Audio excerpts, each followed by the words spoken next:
I want to talk about is artists. Artists in America versus artists in other countries, right? So America to me is very rooted in consumerism, right? In the way that people view desirability is if multiple people want to consume you, right? Then this is equivalent to how desirable you are, right? And so people here equate desirability with love. It's very interesting. But more importantly, I think another thing that I kind of noticed was, when you start to elevate, let's say in your appearance, in your, your content, whatever, maybe your financial status, whatever, people who consume, let's say consume a lot, right? Or they consume frequently from you, whatever it is.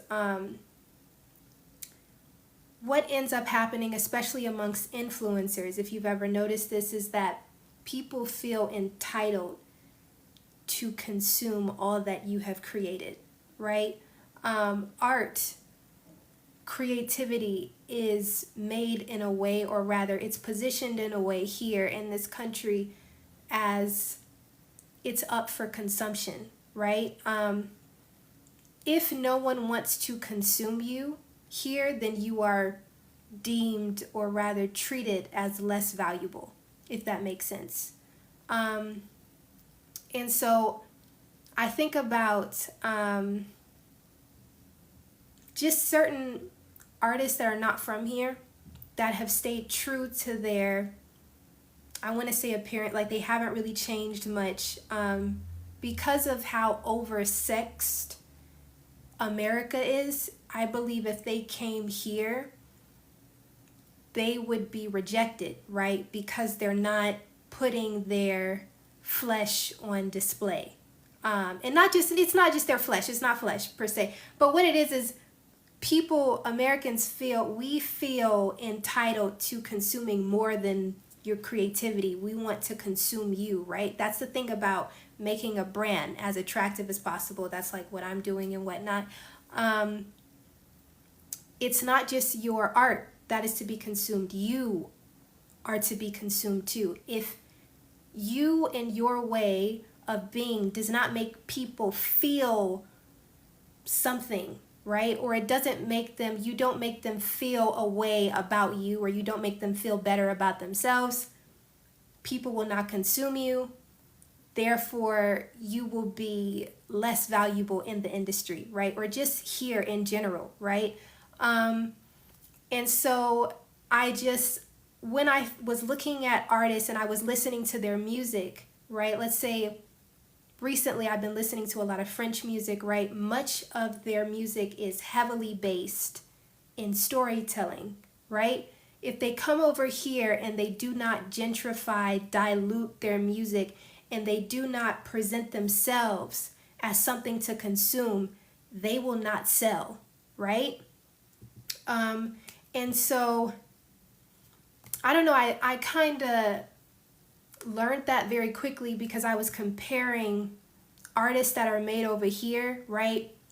They're typically, we present artists over here as things to consume, right? Your value is based on how many people want to consume you, right? That's the thing about consumption. It has nothing to do with respect, right?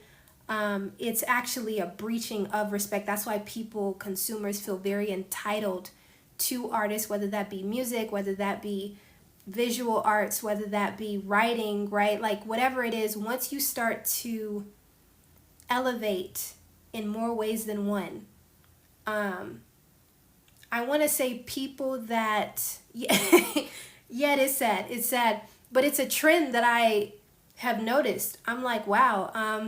Oh, hey, Cheryl. I don't think you've ever caught my live. What's up? No, but I was just talking about consumption here in America. I was specifically talking about art and artist, right? And last night I was listening to French music. I've been listening to French music for a really long time, but what I notice in terms of the difference between artists, right? Artists here versus artists in other countries. When artists come here, your value just logged on. I know, nice. No, I'm glad. But when artists come here, they are positioned in a way where you cannot sell unless people want to consume you, right? And so your desirability is measured by how many people want to consume you. Not just your music, not just your art, but your body as well, right? Like you.